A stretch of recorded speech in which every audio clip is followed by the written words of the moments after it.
Hmm.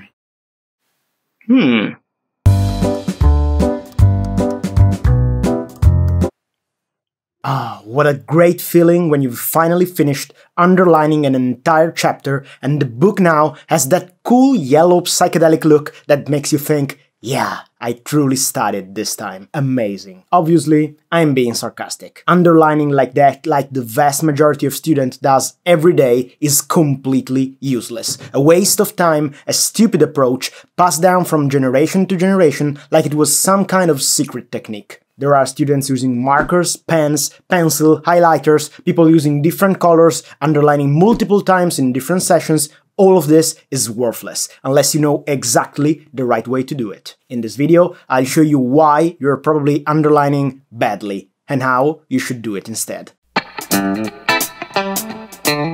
And yeah, I know, I should have titled this video "Underlining the wrong way is useless, underlining the correct way is useful." I've done a shameless clickbait on you, but hey, now you're here, so let's move on. In order to understand how you should underline to be effective, first we need to clarify what are the major errors students usually commit. There are 5 of them. Underlining too much. This is the most common of all. People underlining phrases, people underlining portion of the page, people underlining entire paragraphs, people who underline all the 497 pages of the book.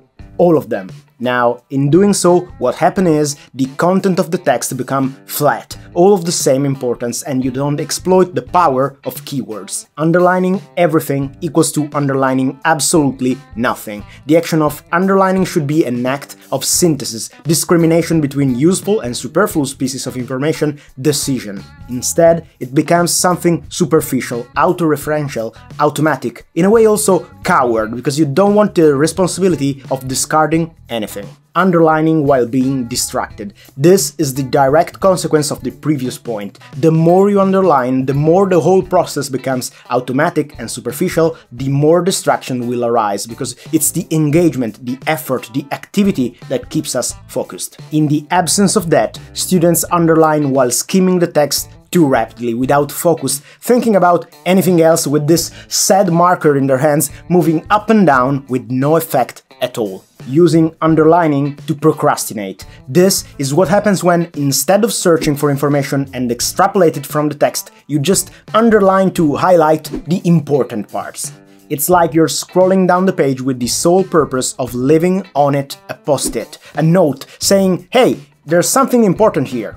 Who are you leaving that note for? You're leaving it to yourself, for when you'll need to read once again the text. You're procrastinating the job, you're telling your future self where on the page he or she is gonna need to concentrate more, when he or she is finally gonna study for real. That's why it becomes an excuse that makes you feel busy, it gives you the impression of productivity when you actually just accomplished nothing. Underlining again and again and again, this is the best one. Provided I can't underline effectively, I'll do it again and again and again, underlining even more portion of the book, wasting even more time reading again and again and again.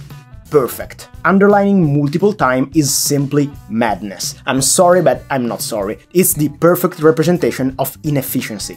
The 5th one is the last one of the common underlining mistakes, using multiple colors, adding notes on the book in every page, diluting the process and making the act of underlining the most time-consuming activity of your learning process. Underlining should be a simple step aimed at obtaining the keywords necessary to build a diagram, a map, and to use in the following and much more important phases of studying. Those 5 mistakes are often tied together, connected, they reinforce each other. Fortunately though, there's still hope. You can underline effectively, you just have to know how to do it. So what should you do instead? First of all, you have to underline a single word at a time, a single one, not 2, not 3, 1. That's why they're called keywords and not key phrases. You read the phrase, make sure you understood its meaning in depth. You search for the informative content, that means the core of the concept, and then you find the single words that convey that content. There may be a lot of keywords or a few of them, depending on the density of the text, but they're usually names, verbs, and sometimes adjectives. Never underline articles, conjunctions, function words, and so on. You underline a single word and then you stop. isolating and selecting that word. And then you do it again. While you're underlining, to maintain your focus, keep asking questions, investigate the text phrase by phrase with an active and intentional attitude, always putting you and your decisions to the test. Let's say you want to underline a word, that one, but is truly the right one? You're sure you need it? What if the other one was better? You get the point. Transform the underlining phase into an intentional process of choosing and discarding, not that masked procrastination we talked about. Underlining is useful only if you understand and synthesize your text right now, not later. You don't want to read that sentence ever again. You can use a pen, a pencil, a marker, whatever you want, but don't waste too much time changing colors. Now it's not the time for that. You'll need that creative and visual energy in another phase of the studying process, when you'll use that keyword to build your own diagram or map.